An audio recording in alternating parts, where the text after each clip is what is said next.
শুকনো চা পাতা দিয়ে কখনো কাউকে নেশা করতে দেখেছেন? দেখেননি তো? আজ দেখবেন। আরে বাবা, এ তো শুধু চা বাগান নয়, এটি হচ্ছে ওকাইটি টি এস্টেট, যেখানে পৃথিবীর অন্যতম সেরা একদম গোল্ড স্ট্যান্ডার্ডের চা তৈরি হয়।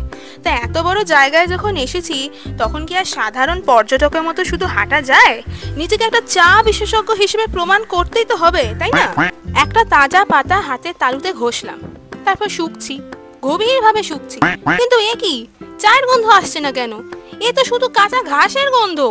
তারপর রিয়েলাইজ করলাম, এই কাজটা যারা করে তারা হাত নয়, পুরো আর্ট নিয়ে জন্মায়। এরপর এলো আসল কাজ। নিজেকে দেখাতে চাইছি যেন আমি বিরাট কোনো ব্যক্তিত্ব, এই টি এস্টেটের মালিক, কিংবা দেশের অর্থনীতির ভবিষ্যৎ নিয়ে ভাবছি। পোজ দিচ্ছি যেন আমি ইতিহাসের পাতায় নাম লেখাবো। কিন্তু ক্যামেরা চেক করে বুঝলাম, আমাকে চা বাগানের মধ্যে হারিয়ে যাওয়া কোনো ফাঙ্কি পেঙ্গুইনের মতো লাগছে। চা বাগান দখল নিয়ে আসছি পরের ভিডিওতে। Stay tuned.